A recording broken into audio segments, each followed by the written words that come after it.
चलिए, welcome back. सुना ध्यान से। वैसे तो आप पढ़ चुके हो उसको। देखो, कन्वर्जन ऑफ क्या लिखा हुआ है? Debenture into shares. कहता है section 71 subsection 1 of the act state that issue of debenture with option of क्या बेटा, कन्वर्ट सच डिवेंचर इनटू शेयर्स, चाहे पूरा या फिर partly, shall be approved by special resolution at the general meeting। Already पढ़ चुके हो बेटा इसको। हाँ। Section 71 subsection 1, the company has a power to issue debenture with the option of conversion debenture into shares wholly or partially. However, the same shall be approved by the special resolution in general meeting. There is no being prescribed rule of this particular situations or procedures of the same. Hence, the provision of again वही जो आपने पढ़ा था अभी private placement के regarding जो मैंने आपको बताया था ना, वही आपको फॉलो करना पड़ेगा। कोई स्पेसिफिक रेजोल्यूशन यहाँ पे सॉरी प्रोसीजर दिया हुआ नहीं है। Now this is very very important. सुनो। कंपनी क्या है बेटा? भैया हमें ना डिवेंचर्स का रिडम्पशन भी तो करना है। क्या करना है? तो कंपनी जब किसी भी डिवेंचर का क्या करेगी बेटा, रिडम्पशन करेगी ऑफ डिवेंचर्स, तो उससे पहले बेटा वो क्रिएट करेगी एक अकाउंट। क्या क्रिएट करेगी बेटा? क्रिएट एन अकाउंट, जिसको हम नाम देंगे क्या? डीआरआर। ये ऑलमोस्ट सेम है बेटा एस सी आर आर की तरह। किसकी तरह? सी आर आर, जो प्रेफरेंस शेयर के कॉन्सेप्ट में पढ़ा था। पीआईआर के बेसिक सिचुएशन क्या है? Debenture redemption account. तो इसके बारे में हम यहाँ पे कुछ बेसिक सिचुएशन डिस्कस करने वाले हैं। ठीक है, देखिए। कहते हैं डिवेंचर रिडम्पशन जो रिजर्व्स होता है is a funds maintain by क्या बेटा, company who have issued debenture. मतलब जिन्होंने डिवेंचर इशू किया उनको डिवेंचर रिडम्पशन रिजर्व क्रिएट करना पड़ेगा। इट्स पर्पस टू मिनिमाइज क्या बेटा, risk of default on repayment of debenture. मतलब यहाँ पे ना आप रिस्क को कम कर रहे हो। क्या कर रहे हो? कम कर रहे हो डिफॉल्ट के रिगार्डिंग। किसके रिगार्डिंग? कहते हैं द टीआरआर इंश्योर करता है availability of funds for meeting obligation toward the debenture holder on maturity. मतलब ऑब्वियस सी बात है ना, डीआरआर में फंड्स है प्रॉपरली, और अब इस पर्टिकुलर फंड्स को किसी और पर्पस के लिए यूज नहीं कर सकते हो। अब सिर्फ किस लिए करोगे बेटा? डिवेंचर के रिडम्पशन के लिए। तो भैया eight the time of payment आपके लिए थोड़ा सा आसानी रहेगी ना। हाँ, तो उसमें आप कोशिश ये कर रहे हो कि आप अपने ऑब्लिगेशन को फुलफिल कर सको। तो कहते हैं डीआर इन्वॉल्व करता है two components. The first component is setting aside portion of profits. ठीक है, and the allocation of profit is done process is known as earmarking of the fund. मतलब प्रॉफिट से कहाँ ट्रांसफर कर रहे हो पैसे बेटा? डीआरआर में। किस बेटा? फिर कहता है इट इंश्योर करता है adequate profits are available for repayment of debentures. फिर कहता है द सेकंड कंपोनेंट्स है involve the investment funds. It insure the company has enough liquidity to make the repayment. अब इसको ना इन्वेस्ट भी कर सकते हो। क्या कर सकते हो? इन्वेस्ट। और यहाँ पर आप ये शेयर करो कि आप रीपेमेंट कर सकते हो किसका बेटा? डिवेंचर का। समझ में आया? बोलो। तो क्या लिखा हो? Purpose and uniqueness. ये क्या है सर? कहते हैं company which have borrowed money through किसके, डिवेंचर में at the time of maturity not have the funds to make payment.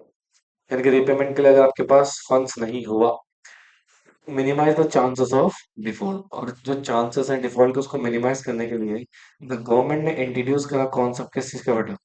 DRR का, डिवेंचर रिडेम्पशन रिजर्व का। ठीक है।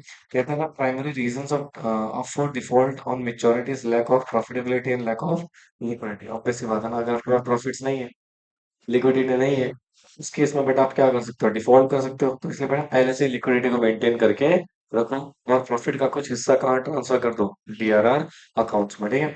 Address the both these concern the concept of DRR provide to requirements।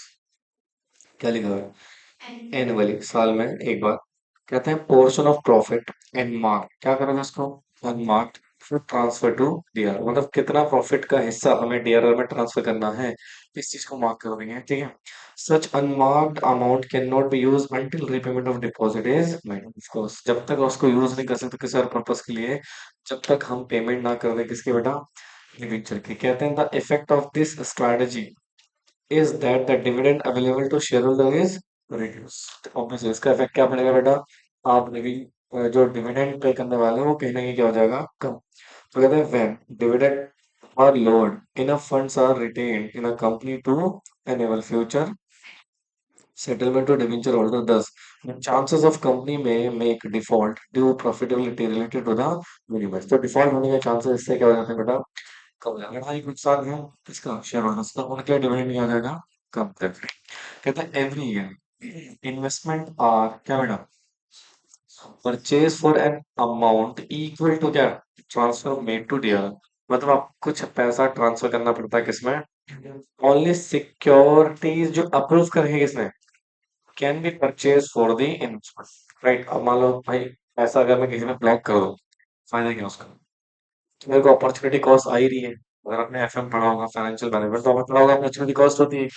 तो भैया यहाँ पे हमें बेसिकली क्या करना है, इन्वेस्टमेंट कर देना है। क्या कर देना है, कहाँ करोगे इन्वेस्टमेंट, अप्रूव्ड सिक्योरिटी में। कहाँ पे, अप्रूव्ड सिक्योरिटी में, राइट, वहीं पे ही आप इसको इन्वेस्ट करोगे, ठीक है। तो कहते हैं these investment can not be sold for any purpose other than meeting liability toward the debenture. मतलब जो इन्वेस्टमेंट आपने किया हुआ है ना, वो किसी और पर्पस के लिए उसको सोल्ड आउट नहीं करोगे, सिर्फ एक ही पर्पस के लिए। किसके लिए बेटा, डिवेंचर के रीपेमेंट के लिए। कहते हैं ना effect of this strategy is that the part of the company's asset reserve for repayment of eventual liability, thus the chances obviously मतलब डिफॉल्ट के यहाँ पे क्या हो जाएंगे, कम हो जाएंगे। अगर कंपनी में प्रॉफिट्स नहीं है तो डीआरआर अकाउंट का बेसिक आइडिया समझ आया।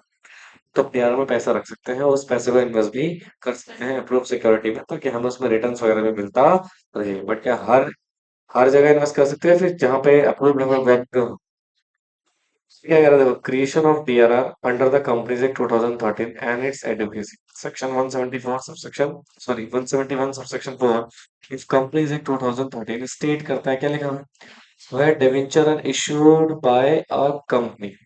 मतलब डिवेंचर किसने इशू कराए, कंपनी ने।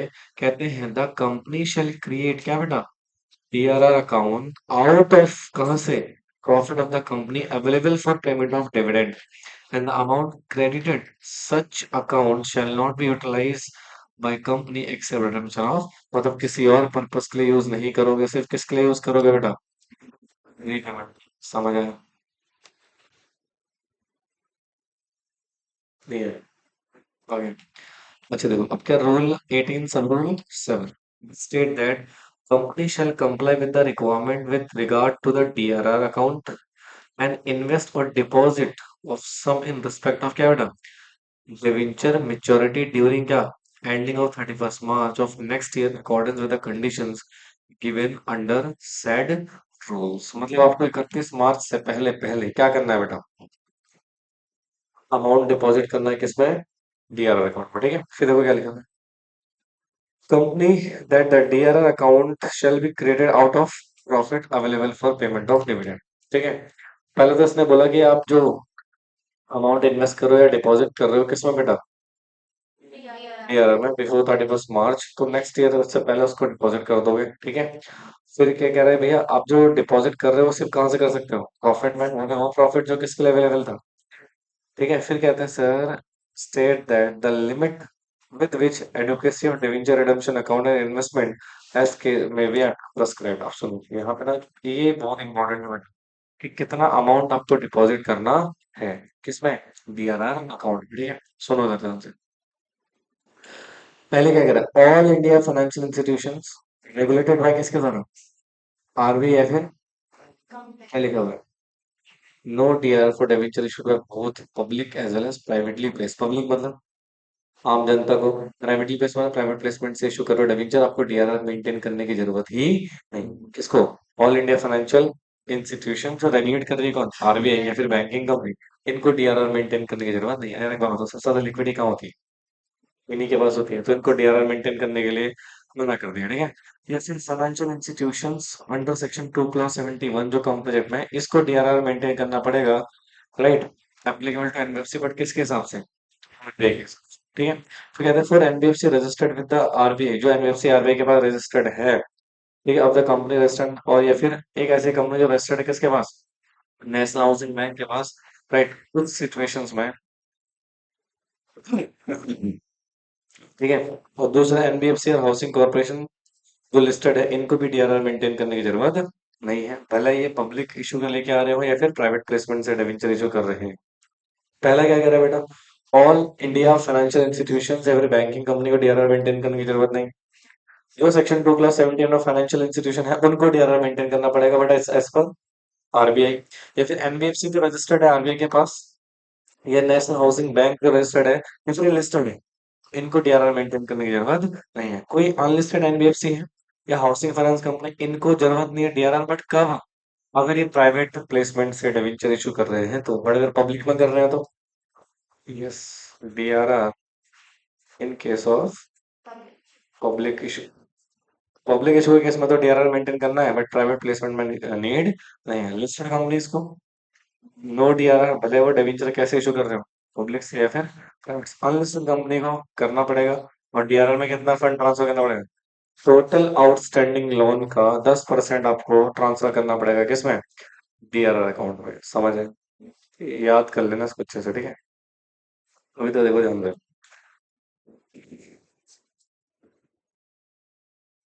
क्या लिखा हुआ है?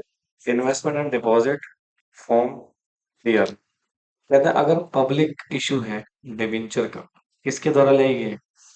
Including NBFC registered with RBI, और या फिर नेशनल हाउसिंग बैंक है तो, जो नेशनल हाउसिंग बैंक के पास रजिस्टर्ड है, इशू करता है डिवेंचर बाय अनलिस्टेड कंपनीज। के ऊपर सब कराना, सब कुछ इसमें आ गया, ठीक है? तो अदर देन दिस, तो अगर आपको करना है finance company housing, such company shall on और बिफोर, क्या बेटा, 30 अप्रैल से पहले पहले, in respect of debenture issued by such company, invest करोगे, डिपॉजिट करोगे, एज द केस में be, sum which shall not be exceed, कितना बेटा? देखिए सुनो भाई, जिनको रिक्वायरमेंट नहीं है तो नहीं है। जिनको रिक्वायरमेंट है, हर साल कितने तारीख को? 30 अप्रैल से पहले पहले। अब यहाँ पे क्या लिखा देखो, ऑन लिखा है और बिफोर लिखा है। कितना? 30 अप्रैल ऑफ एवरी ईयर। क्या लिखा बेटा? एवरी ईयर या फिर ईच ईयर, जब तक आपका डेबिट जो पेंडिंग था। आपको या तो इन्वेस्ट करना पड़ेगा उतना अमाउंट, या क्या करोगे? डिपॉजिट करो। किसमें? डीआरआर में। कितना परसेंट? कम से कम 15% ऑफ आउटस्टैंडिंग डिपॉजिट। देखो, amount of debenture maturing during the year ending on the 31 मार्च, मतलब नेक्स्ट ईयर 31 मार्च तक आपके जितने भी डिवेंचर क्या होंगे बेटा, रिडीम होने के लिए लाइबल होंगे। मेच्योरिटी ड्यूरिंग का आ रहा था, उसका कितना परसेंट बेटा? 15%। सपोज मान लो मेरे पास ना 1 लाख डिवेंचर थे, जो next financial year up to 31 मार्च तक, कहाँ तक? देखो ना, ending on the 31 March of next year, वो मिच्योर्ड हो रहे हैं। क्या हो रहा है? इसका 15%। कब बेटा? ऑन और बिफोर ऑफ इस फाइनेंशियल के अप्रैल से पहले पहले। आप क्या करोगे? डीआरआर में ट्रांसफर कर दोगे। पूरा अमाउंट बोल रहा है, सिर्फ 15% बोल रहा है। ज्यादा कर सकता हूँ, ज्यादा कर सकता हूँ, कम करूंगा? ज्यादा भी कर सकता हूँ, बट कम नहीं कर सकता। ठीक है? या तो आप क्या करोगे? इन्वेस्ट, या तो आप क्या करोगे? किस अकाउंट में? सर डीआरआर में ये इन्वेस्टमेंट का मतलब क्या है? इन्वेस्टमेंट मतलब अभी तो पढ़ाया था पर यार, जो भी अप्रूव सिक्योरिटी है उसमें इस पैसे को आप क्या कर सकते हो? इन्वेस्ट करते हो, या फिर सिर्फ डिपॉजिट कर दो। इन्वेस्ट नहीं करना है तो मत करो, आपकी मर्जी है। बट बेटर क्या है भाई, रिटर्न भी आता रहेगा ना। फायदा होगा, वरना आपका पैसा तो ब्लॉक हो गया ना यार। 15 अप्रैल में करना है आपको ये, ठीक है? तो 31 मार्च से पहले पहले जो आउटस्टैंडिंग आपके क्या हो रहे हैं, मिच्योर्ड हो रहे हैं, उसका करना है तो भैया वो तो फिर आपका पैसा वेस्ट ही हो रहा ना। बेटर क्या है? इन्वेस्ट करो। It may be noted that the amount remaining, या फिर डिपॉजिट एट द केस में भी shall not any time fall below, क्या बेटा, कभी भी 15% से कम नहीं होना चाहिए। जो भी आपके मेच्योर्ड हो रहे हैं नेक्स्ट फाइनेंशियल ईयर में 31 मार्च से पहले, कंपनी में choose any of below method. पहले मुझे बताया समझ में आए? ये लिख लो साइड में।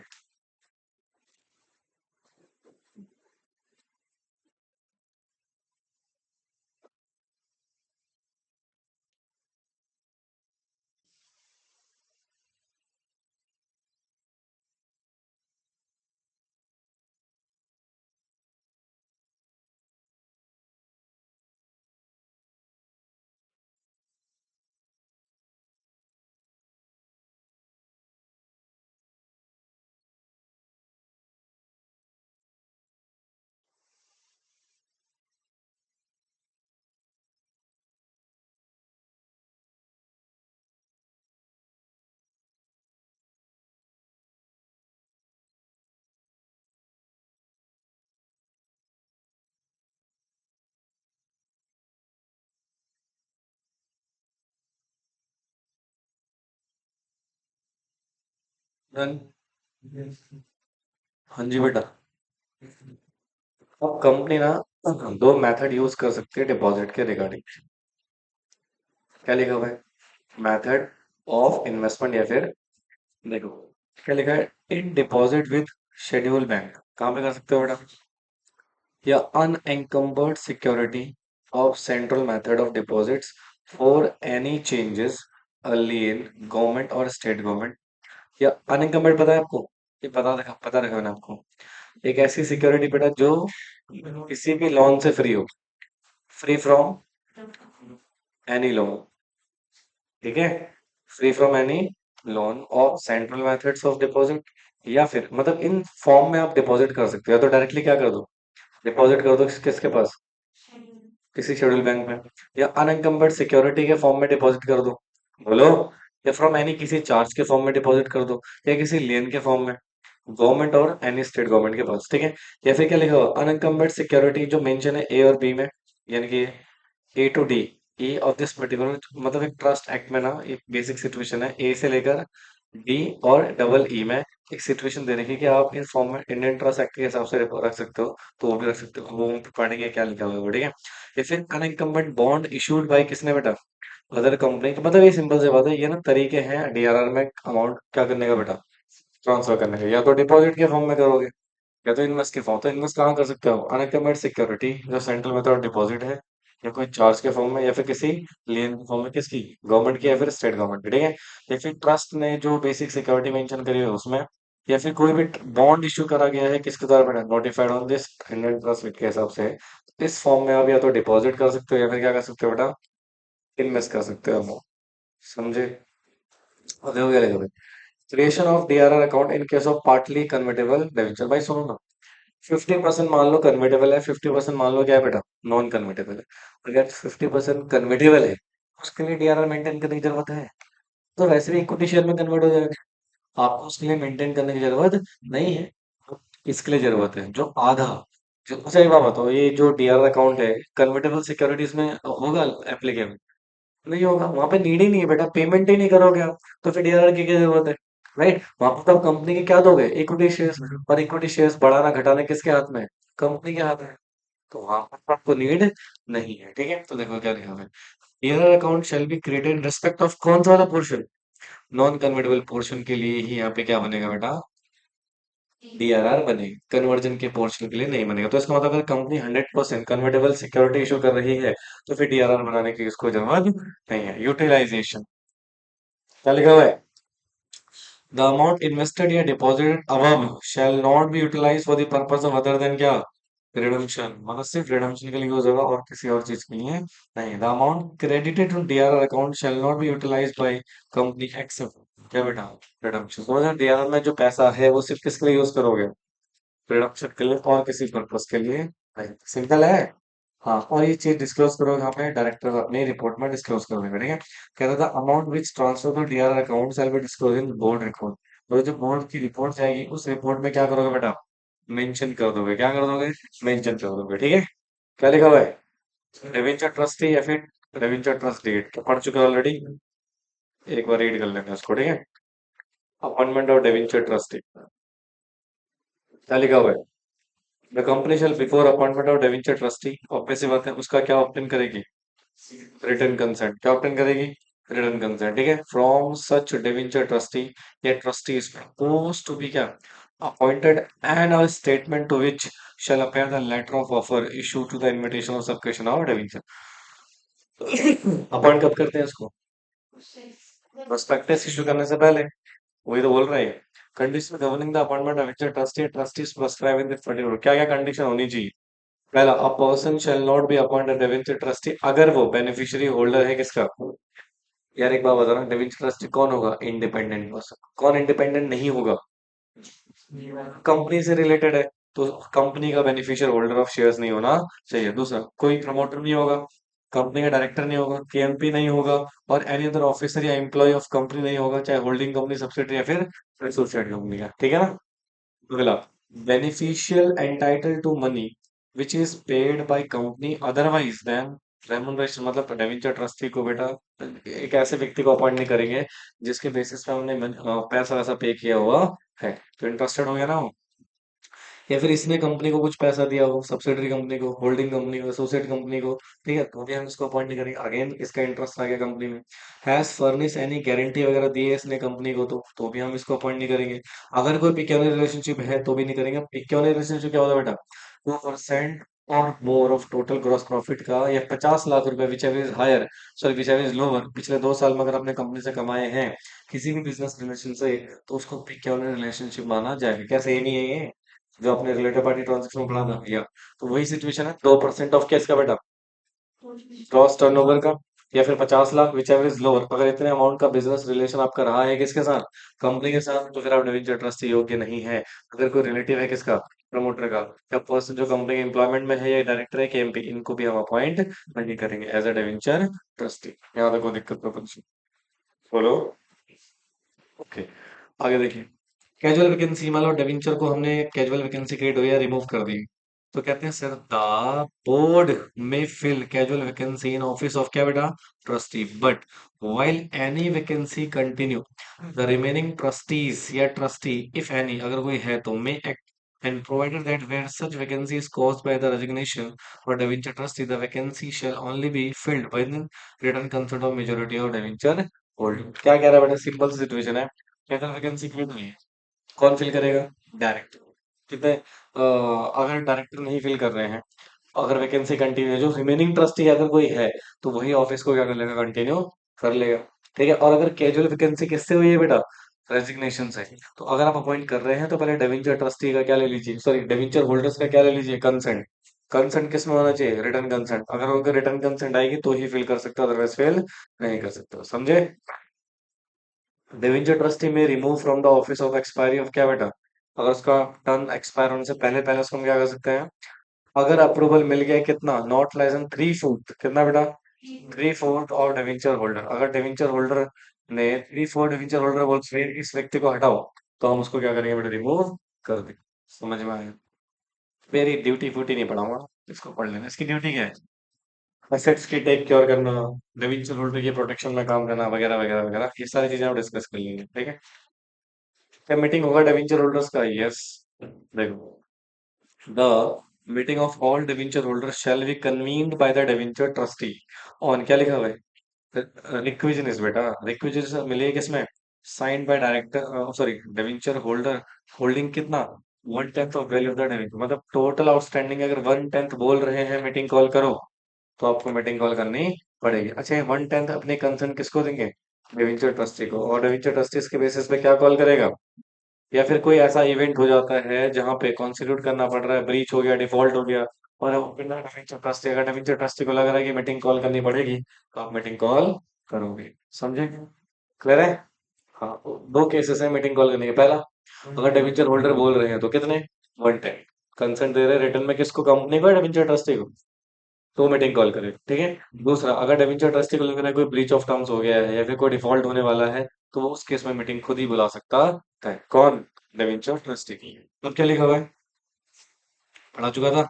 एक रिटन एग्रीमेंट होता है, देखो, डिवेंचर ट्रस्टी डीड एक इंस्ट्रूमेंट है दैट कंपनी एग्जीक्यूट करती इन फेवर ऑफ किसके? डिवेंचर ट्रस्टी के, thereby appointment them and defining the role, duties, protection of interest and debenture holder before the debenture are offer to the public subscription. यानी कि no company shell issue क्या बेटा? Prospectus और make an offer of invitation to the public. ठीक है, कितना बेटा? 500 से ज्यादा है फॉर सबस्क्रिप्शन और debenture, unless company has before issue or offer appoint one or more debenture trustee, and the condition governing the appointment of debenture shall be as the मैं simple है, debenture trustee को तभी appoint करना है जब 500 से ज्यादा लोगों को आप क्या कर रहे हो? डेविंचर इशू कर रहे हो। 500 से कम है तो कोई जरूरत नहीं है। जब डेविंचर ट्रस्टी अपॉइंट नहीं होगा तो डेविंचर ट्रस्ट डीड बनाइए क्या? वो भी नहीं बनेगी। सब समझ में आए? कंपनी शेल नॉट, कितना? 60 डेज बता चुका था ऑलरेडी। मतलब जिस दिन आपने अलॉटमेंट किया वहां से 60 दिन के अंदर अंदर आपको क्या कर लेना है बेटा? डेबिटर ट्रस्ट डीड बना लेनी है। कौन सा फॉर्म बनेगा ये? SS12 में। समझे?